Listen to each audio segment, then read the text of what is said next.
Hello and welcome to the video where you will learn how to use tabletop simulation on infection prevention control standard and transmission-based precautions implementation. My name is Arkady Vodyanik.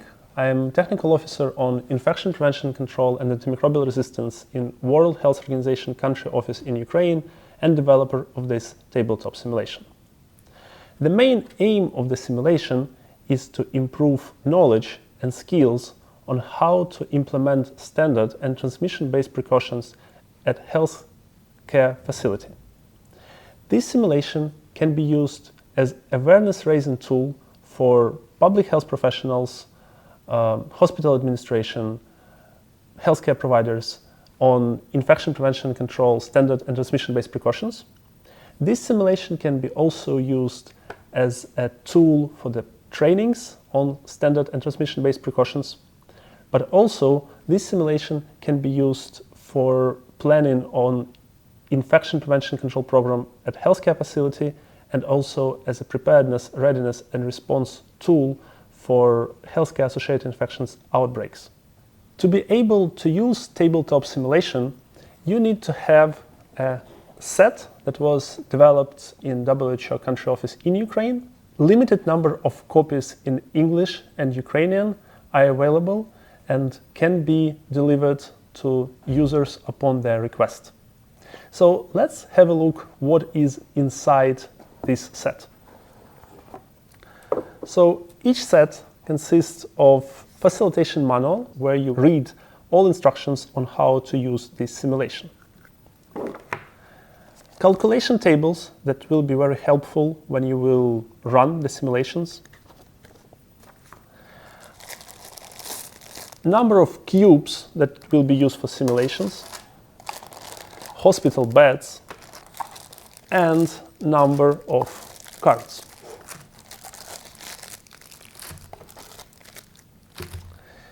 In total, there are 280 cubes, 40 beds, and more than 480 cards. So let's have a closer look on how to start this simulation. There are two ways how you can run this simulation. In case you run this simulation as a part of the training or awareness raising, you can use the standard layout of the department, which you can see here. At the page 6 of the facilitation manual, this first approach how to run simulation is that we imagine that there is a hospital in the big city. In this hospital, the leadership decided to open a new department, and you can see the layout of this department. Your task as an IPC team is to hire needed staff to this department, namely doctors, nurses, cleaners, whoever else you would like to hire, but also to think of the layout of the department, is it suitable or not, also to decide on number of patients that will be present in this department. But what is way more important is to think of which infection prevention control supplies and equipment you need to buy for this department. Another way how you can run this simulation, and which is the most suitable for the situation when you do the planning of infection prevention control program in some particular healthcare facility, or you would like to prepare some concrete healthcare facility for healthcare associated infections outbreak response, or deal with ongoing response, is to build the layout of the department or healthcare facility where you work. And for this purpose, in the simulation, we have number of cards which simulates the space, and you can build any room and any layout you would like to. So you can use the standard layout for the training purposes, and during this video we will discuss how to play with the standard layout, but also feel free to design any layout of the medical department you work in using other cards and use this simulation as a very close approximation to the reality. After you familiarize participants with the layout of the department, it's important to communicate to them which aim we would like to achieve during this simulation. So what will be the result and how they can win or have a good performance during this simulation. So at the end of the simulation, participants will receive winning points. Each winning point participants will receive for patient without healthcare associated infections at the end of the game. So the more patients they have during the simulation that will be free of healthcare associated infections, the more winning points they will get.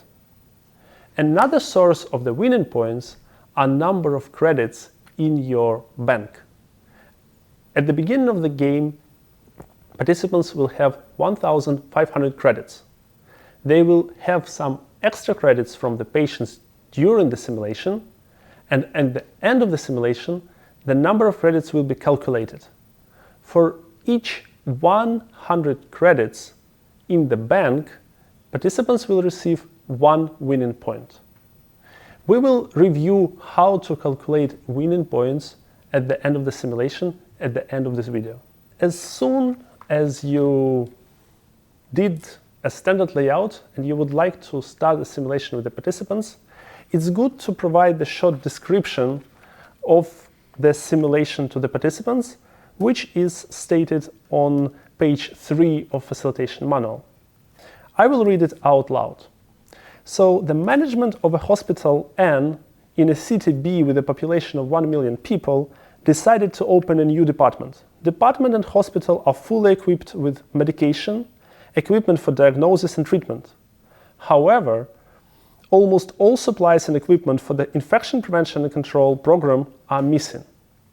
The main task is that you represent the IPC board of the hospital. Your task is to manage patients, staff, and IPC-related equipment of a given department in the most efficient way. Efficiency will be determined by the number of disease transmission cases and by what is left of your budget. On the page 4 of the manual, you will see the player's note. The player's note is the information that can be provided to each player, each participant of the simulation. It's important to mention that the optimal number of the participants in the simulation is around 5 to 6 people, but you can have the number you would like to. It can be 1 person, 2 persons, or a group of 8 or 10 or more.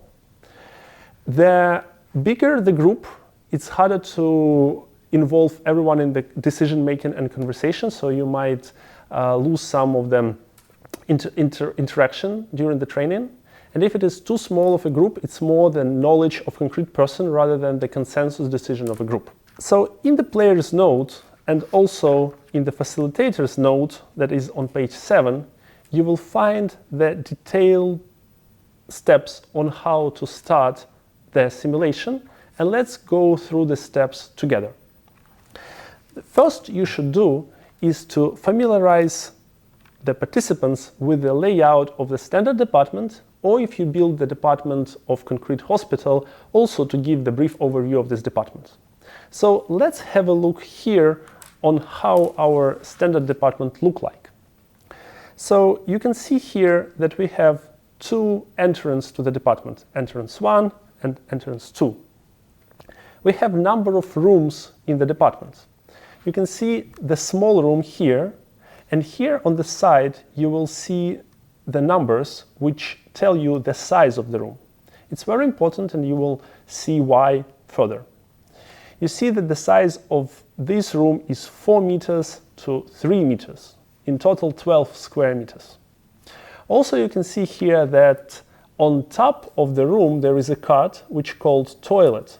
It means that in this room we have a toilet which is situated nearby the room. So this is a room with toilet.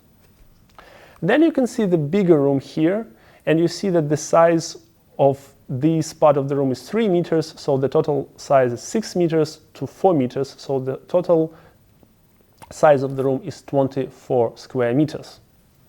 You can see here the toilets that are available in the department, storeroom and staff room, as well as other rooms of various size. One of them are quite big, some of them are smaller. In total, in standard department, we have 1, 2, 3, 4, 5, 6, 7, 8, 9 patient rooms. As I mentioned previously, you can change the layout if you would like to, and it makes a lot of sense if you adjust the layout to concrete layout of the healthcare facility with whom you run the simulation. Once you familiarize participants with layout of the department, you should provide credits to them. Credits are those resources that participants will have to be able to hire staff or to buy any infection prevention control related equipment and supplies. At the beginning of the simulation, the participants will receive 1,500 credits. So we have the special cards here, and you can calculate 1,500 credits and give to participants the credits. Then you need to instruct participants on what they should do at the beginning of the simulation. The first thing they need to think of is to modify the layout of the department if they would like to. They can do almost any changes they want to. For example, they can build another toilet, or they can build another patient room, or they can make the anteroom, or they can make, for example, mechanical ventilation, or any other adjustments. But each of these adjustments will have the cost. This cost is available on page 15 of the facilitation manual, which is called price list.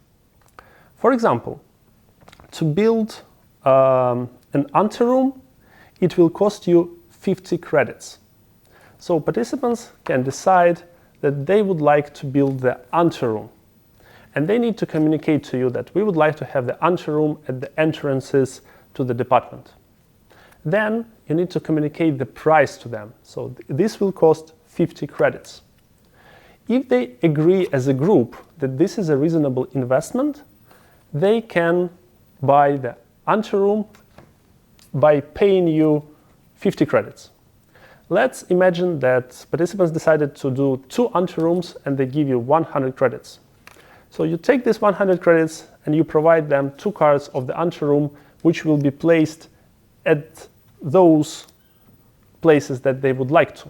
So you need to record the expenditures of participants into the calculation table. So if you open this calculation table at the page 3, you will see that there is available funds, 1,500 credits. Then the item, for example, anteroom, price, 50 credits, quantity, 2, total price, 100. And then you should deduct 100 from 1,500, so participants will have 1,400 credits. The next step that participants should think of once they are fine with the layout of the department is to consider how many patients and which type of patients they would like to have in their healthcare facility. And this is very important and interesting part of the game. So if you do it as a training, we suggest you have 3 different types of patients. If you run it as a simulation of a real department, then you can select those patients that are physically present or can be present in the healthcare facility. So, but let's talk about the simulation during the training with the standard layout. There are 3 types of patients that you can use. They're represented by cubes of 3 different colors. And description of these patients can be found on the page 4 of the facilitation guide. So we have a regular patient. Regular patient is the patient with a white cube. This patient means that this is a patient that requires therapeutic care, any type as you wish. And by treating this patient, healthcare facility will receive 10 credits at the end of the round of the simulation as a fee for the treatment. Another type of the patient is immunocompromised patient. This type of patient is represented by the black cube. At the end of the round, healthcare facility will receive 20 credits for treating these patients. And the third type are patients that require intensive care. Such type of patients are represented by orange cube, and by treatment of these patients, participants will receive 30 credits at the end of the round. Participants can decide how many patients will they treat. They can decide whatever number they want, and the important part is that the more they can treat, the more funds they will receive at the end of the round. But on the other hand, they need to ensure that infection prevention control practices are followed in the department. So they can choose, for example, to have regular patient, immunocompromised patient, and intensive care patients, or they can go only with one type of patient. It's up to them. We recommend you to have a condition that at least one patient of each type should be present in healthcare facility in this department, because there are different measures that should be applied for these different types of patients, and it will be interesting to have them and discuss during the training. Once participants agreed on the number of patients that they will have during the simulation, you need to put them into the department. To make this possible, you need to say to participants they need to buy hospital beds. There are two types of beds with prices that you can find at the page 15 of the facilitation manual. One is a simple bed that is required for the regular patient, white cube, and immunocompromised patient, black cube. This bed costs 5 credits. If you would like to buy the bed for intensive care patient, you will need 10 credits, and this type of bed required for orange patients. Let's imagine that participants decided that they would like to have 8 patients that require intensive care, 1 patient, which is orange cubes, 1 patient regular, and 1 immunocompromised patient. Then we need to provide participants with beds. So let's count 10 beds. 1, 2, 3, 4, 5, 6, 7, 8, 9, and 10. Because we have 8 intensive care patients, we have 8 beds that will cost you 10 credits. So in total, 80 credits. And because we have 1 regular, 1 immunocompromised patient, 2 beds will cost you 5 credits, which in total will give you 90 credits. So the participants should give you 100 credits, and you will give them 10 credits in return. These expenditures should be written in the calculation table at the page 3. Then you should ask participants to put these beds in the place where they would like to put them. This is a very important part of the simulation, because then you can discuss where they put them and how many patients they put in one room. So let's imagine that they put beds like this. So let's say they put 3 patients in this small room, and then they put 1 patient to another room,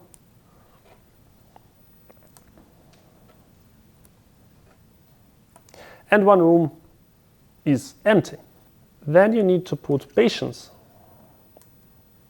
just by putting the cube on top of the bed.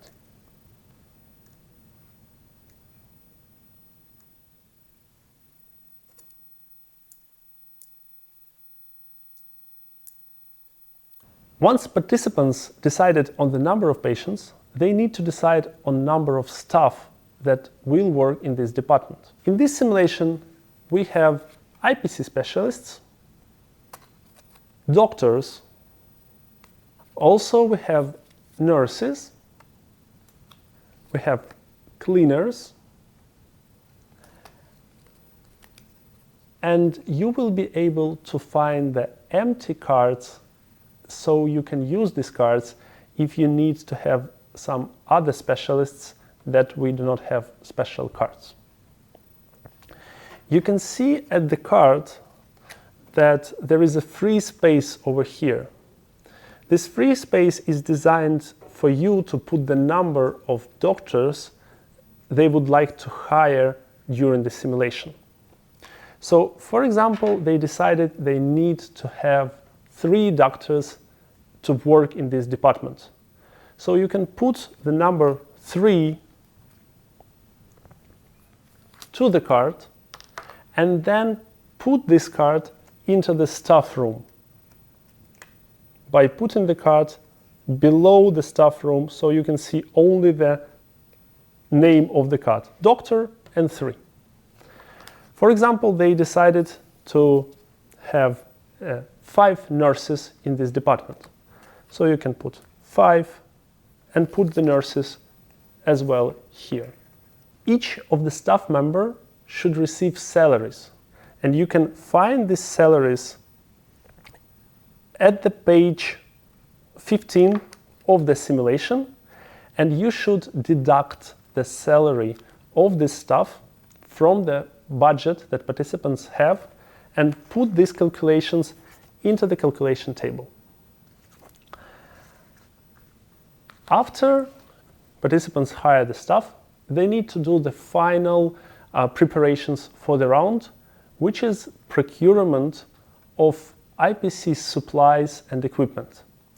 And here we talk about the wide range of cards that are available in this simulation, and you can read the whole description of the cards at the facilitation manual at the page 13.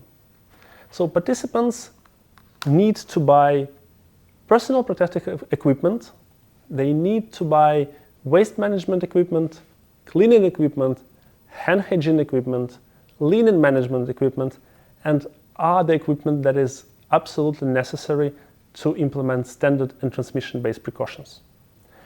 Each of the item comes with a price that you can find at the price list, and you can communicate this price to the participants, so they need to decide how many of the items they can buy because of the limitation of their budget or would like to buy. I will show you how to place the cards when participants decided to buy it. You need to put these card gloves inside the room where the patient is situated. It can take some time, as you see, but usually it's quite easy to do. So now you can see that gloves are available in this particular room. Another situation, for example, participants decide to buy cleaning equipment and to put this cleaning equipment in the department so it is available for any of the room. So after you deduct the cost of cleaning equipment and put it in calculation table, you put cleaning equipment and put it in the storeroom. There is one storeroom in the department as well as one staff room. These rooms can have as much equipment as you would like to. So you can put any equipment that was procured or any supplies that were procured for the whole department into storeroom. As soon as participants decided that they procured all necessary equipment, you will start the first round of the simulation, which will last for 7 days in the real life. We suggest you make a coffee break after all of these preparations for participants, and we'll make necessary preparations for the first round of the simulation. After participants agreed on the layout, on number of patients, number of staff, and procured all of the IPC supplies they would like to or can procure, the first round of simulation starts.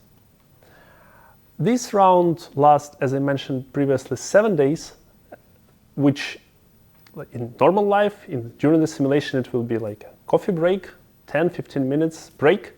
And during this break, you should make some evaluations of what happened. And now I will move you through how to make these evaluations.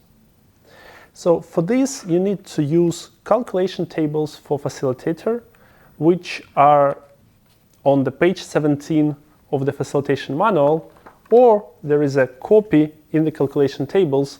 And in this copy, you can use a pencil or a pen to make the necessary calculations, which we will discuss in a second. So the evaluation starts with assessment of the vaccination status of the staff. So first you should check the vaccination status of the staff. If participants did not vaccinate staff against hepatitis B, you should put 1 red cube into the staff room, which means that one of the staff members got hepatitis B. If all staff members were vaccinated and participants bought the necessary card, which called hepatitis B vaccination, then you will not put a red cube into the staff room. The same will go for HIV infection. So if participants bought the HIV post-exposure prophylaxis kit, you will not put the red cube, but if they forgot to do this, you will put another red cube, which will mean that another staff member got the HIV infection. So as you can see here, neither of our staff were vaccinated against hepatitis B or had HIV post-exposure prophylaxis kit, so we put 2 red cubes into the staff room. The next, what we need to assess is the ratio between number of staff that were hired and number of patients. In the simulation, we propose the recommended ratio, recommended number of doctors, nurses, and IPC specialists, as well as cleaners, that should be present in the healthcare facility and in this particular department. But you can adjust this ratio to the national ratios that are recommended in your country or in your settings. How to make calculations? So you need to count the number of patients in the facility, in the department, and then compare them to the number of nurses or doctors that are physically present and were hired by the participants. And all of these calculations can be made on the page 4 of the calculation tables. All of the calculations you can make in the calculation tables, so this will be very useful and very simple for you. Let's imagine that for this department we need to have 10 nurses. And I will not calculate the precise number of nurses just for the sake of time, but let's imagine that the recommended ratio is 10, and you can calculate it using either information provided here or your national ratios. We see that participants hired only 5 nurses, which is 50% of the recommended amount. Then we need to open the page 8 of the facilitator's manual, where you see the calculation notes. In these calculation notes, you will see that if the number of nurses is between 25% to 50% of the recommended amount, it will increase risk of getting healthcare-associated infections for patients by 3%. We need to write down this additional risk of having the low number of nurses into our calculation table. So we put here 3. Then we do the similar calculations for doctors, cleaners, and IPC specialists. Then we need to combine the risks, and if there is a recommended number of doctors available, the risk will be 0, and if there is lower amount of doctors, nurses, then recommended, that the risk will increase. Then at the end we need to calculate the total risk of having the low staffing ratios. And let's say for this department, the total risk was 7. We write down the 7 as a total percent of risk coming from the staff. After we assessed the vaccination status of our staff members, as well as the staff ratio, we need to assess the individual risk for each of the patients in our department. We have a baseline risk of having healthcare associated infections for 3 types of patients in this simulation. For the regular patient, the risk of having healthcare associated infections is 1%. This is a baseline risk that each of the patients will have. For immunocompromised patients, the baseline risk is 3%. And for intensive care unit patients, the baseline risk is 5%. So in our calculation tables, we need to mark patients with a number. So this will be patient number 1, number 2, number 3, number 4, and so on. And then to calculate the individual risk for each of the patients. So patient 1 has initial risk of 5% of getting healthcare-associated infections, just because it is patient of intensive care, orange patient. We write this down, 5. Then we need to assess the distance between beds. The distance should be no less than 1 meter. So here you see that this patient is in the separate room, so there is no risk of close contact to other patients. So we will write down the 0, the risk from the distance of the beds. But let's, for the second, look at the second, third, and fourth patients. You see that they are situated in one room, and the size of this room is 9 meters. And if we will calculate the size of the bed and the distance between the beds, we will see that there is no enough distance around the bed, so the distance is less than 1 meter. That will increase the risk for these patients. So while assessing the risk for patient number 2, number 3, and number 4, we should mention in the distance between beds the risk that comes from not applying measures, which is 3. So we put 3 for patient number 2, number 3, and number 4. But let's continue with the patient number 1. So we assess the risk from distance between beds, it's 0. And we go to the second one, is the availability of hand rub. Hand rub is not available in this room because you cannot see the card of hand rub. So if hand rub is available, there should be a card in this room. Because hand rub is not available, the risk will be 3. So if something present, the risk is 0. If something absent, some measure, the risk elevates by 3.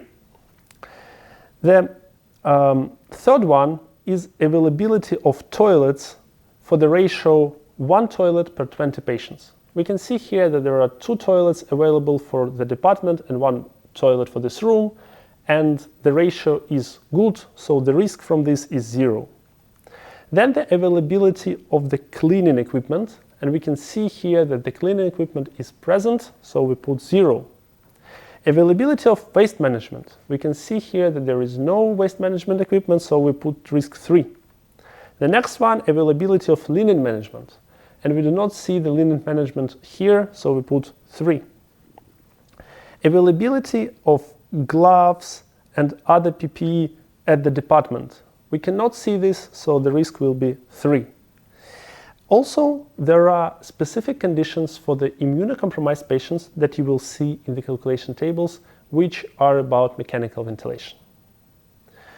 So let's count the total risk for this patient by adding all of the numbers together. So 5, the baseline risk, 3, it's 8, plus 3, 11, plus 3, 14, plus 3, 17, and plus 3, 20. So the total risk for this patient will be 20. We write it down. But then we need to apply this risk from patient to the risk from staff. You remember that the total risk from staff was 7 because of the low staffing ratio, so the total risk for this concrete patient is 27. Then we make the similar calculation for each of the patients in the ward, and we put the numbers in the table. After this, we need to use any randomizer you would like to, so the program that will generate you the random numbers. In this program, you should put the requirements to generate any random number from 1 to 100. You generate the random number for this patient. Let's do it together. So the number that I generated is 52.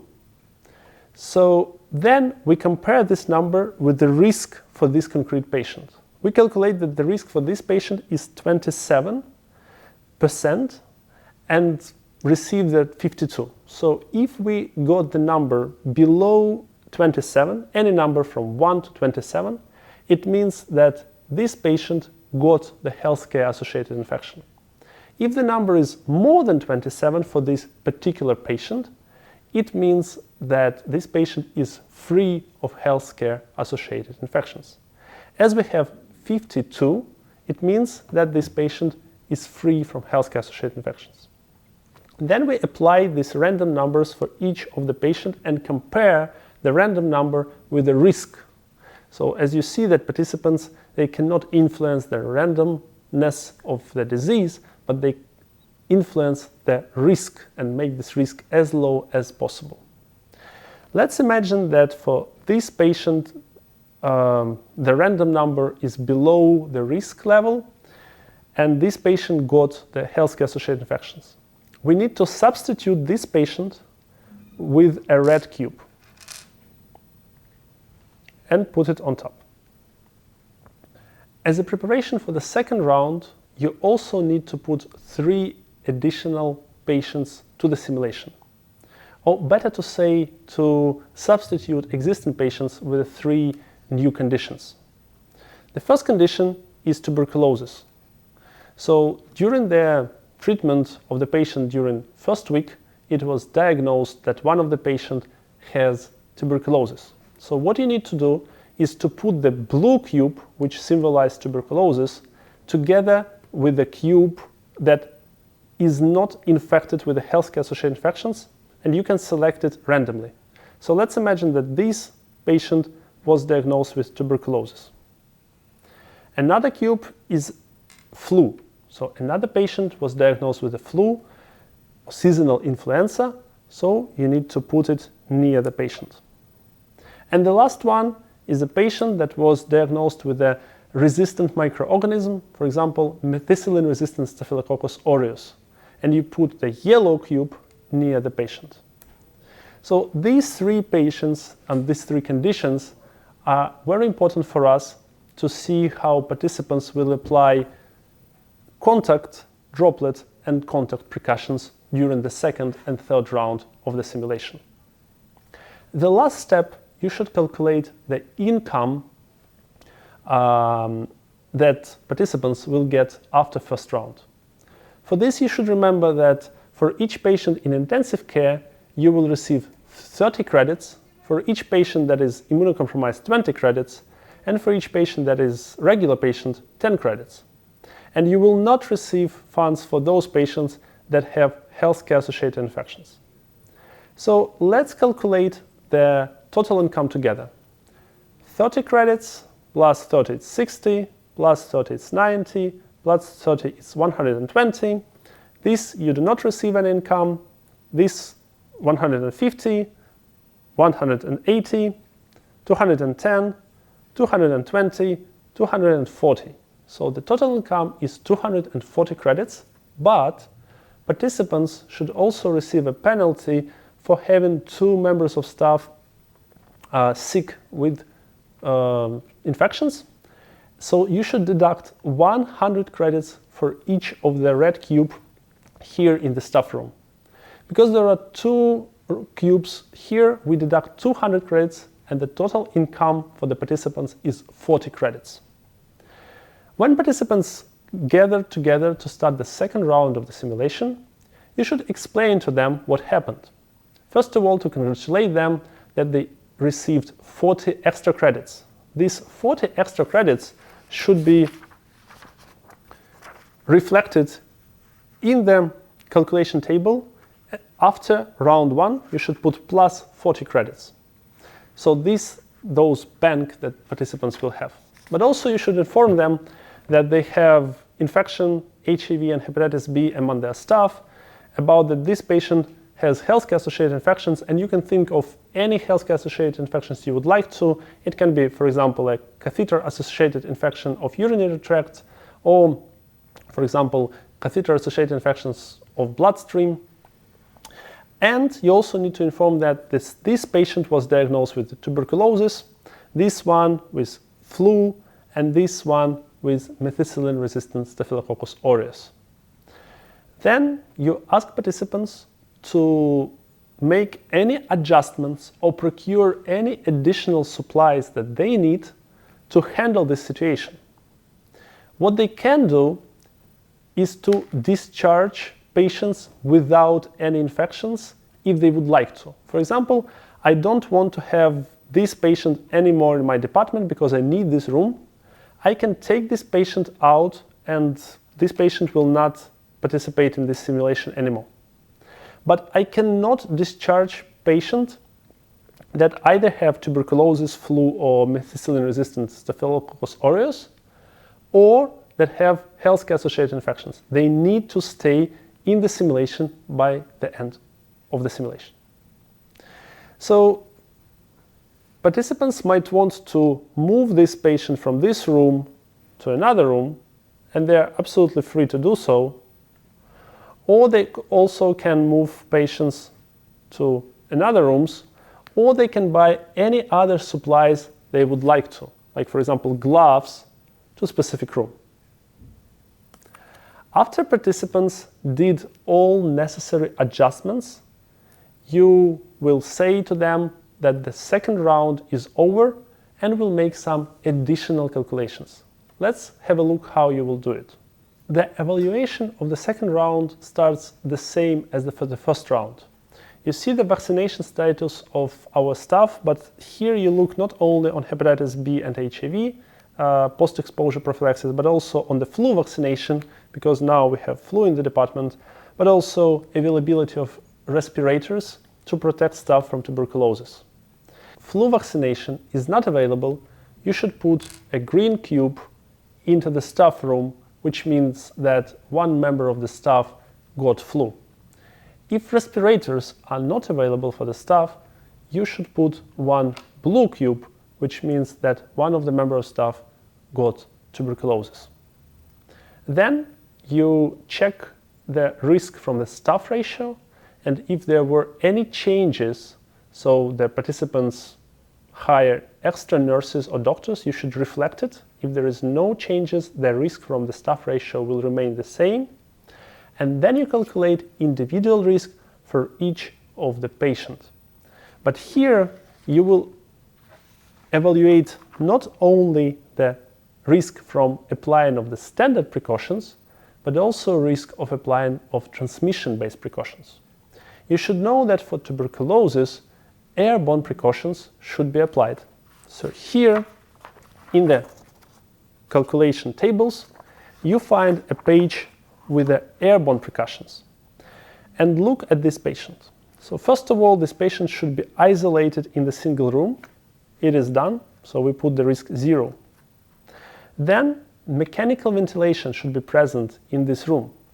And you can put the risk 3 because there is no mechanical ventilation. Also, there should be a hand rub available. There is no hand rub, 3. And also, there should be a separate toilet. As you can see, there is separate toilet here, so it's 0. Then you calculate the total risk from applying of the airborne precautions, which now is 6. And you add this risk 6 to the baseline risk that this patient had, and as you remember, it was 27. So now it's 33. Also, you need to add this risk of 6 of having tuberculosis to any other patient that can be infected by tuberculosis in the department. The same calculations you do for the patient with the MRSA, methicillin-resistant Staphylococcus aureus, but using the table of contact precautions. And the same evaluation you do for the patient with the flu using the droplet precautions. Then you add the risks of transmission of these infections to the baseline risk of all other patients and use the random generator to assess the risk of patient of having such infection. For example, this patient has a baseline risk of 20 plus 10 risk of getting methicillin-resistant Staphylococcus aureus because of the different incomplete application of the transmission-based precautions. So the total risk 20 plus 10 is 30. So we generate the random number, and the random number is 12. So 12 is below 30. So this patient is infected with methicillin-resistant Staphylococcus aureus. We should put this cube together to this patient. And then we calculate the individual risk for each of the patients. And adding the cube when the generated number is below the risk, and we leave it as it is if the number is higher than the risk.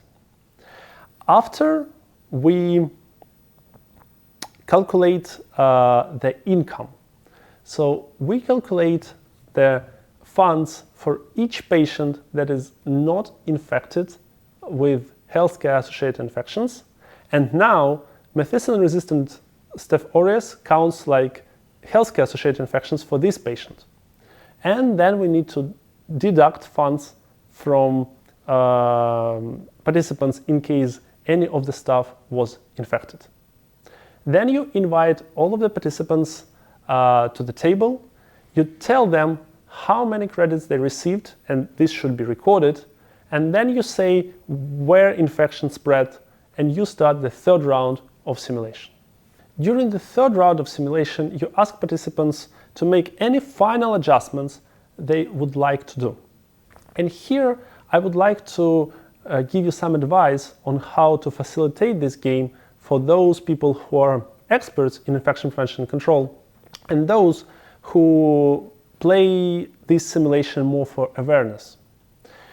So if we talk about the IPC experts, it will be good to ask them to provide detailed requirements for the improvements they would like to have.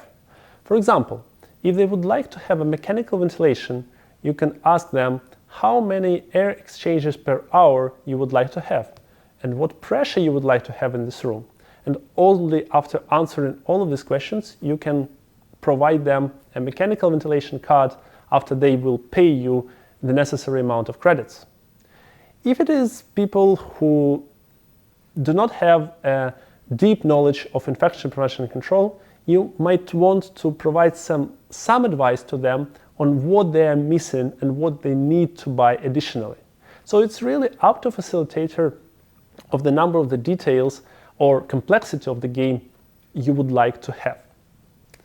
Once participants did all of the necessary adjustments in the round 3, and the main aim of this round 3 is to manage the ongoing outbreak of healthcare-associated infections, then you ask them to make a pause and you come to the final calculation of the game. So the evaluation after round 3 is absolutely not different to the evaluation after round 2. You need to see the vaccination status of the staff. If they still didn't vaccinate their staff with hepatitis B, you need to add 1 additional cube. Then you calculate the risk that coming from the staff ratio, individual risk for each patient, accounting for the standard precautions, but also the transmission-based precautions. And then you generate the number, and if this number is below the risk level, and if the random number is higher than a risk, then patient will not be infected with a healthcare-associated infection. Once you make the evaluation, you need to calculate the final budget by adding the final income after round 3 to the budget of participants. And now you go to the calculation of the winning points. Let's try to calculate winning points together using this layout as an example. So here we will calculate each patient which is free from healthcare-associated infection as a 1 winning point. Let's count them. 1, 2, 3, 4, 5, 6. We didn't count this patient, this and this, because they had healthcare-associated infections. Let's count one more time. 1, 2, 3, 4, 5, 6. So we have 6 winning points for our participants. Then we need to check our records and see how many credits were left. Let's say that out of those credits that they had at the beginning and income that they had, 250 credits were left. 250 credits means that they will receive 2 winning points for each 100 credit. So these 50 credits will not count. So 250 we round to 200, and these are 2 winning points. We add 2 winning points to 6 winning points, and the total result of this team is 8 winning points. Then you may wish to compare the winning points with some average results that teams can get in this simulation, and you will find this information at the page 12 of the facilitation manual. And if the team score more than 30 winning points, this is a perfect result. If it is between 21 to 29, it is excellent result. If it is from 10 to 20, it's good result.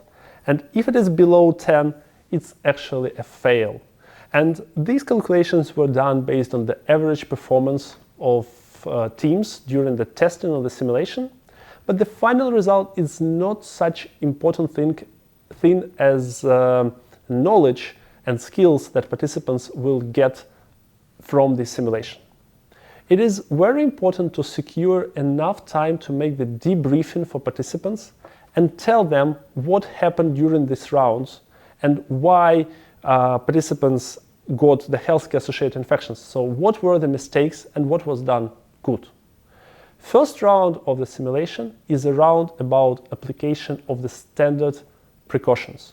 So each patient in the room should have a proper staff to take care of the patient, proper amount of doctors, nurses, availability of IPC specialists advising to the department, cleaners, etc., as well as the presence of the necessary IPC equipment. The second round is more about application of transmission-based precautions. You need to identify patients that require contact precautions, identify patients that require droplet precautions, as well as airborne precautions, and apply them correctly.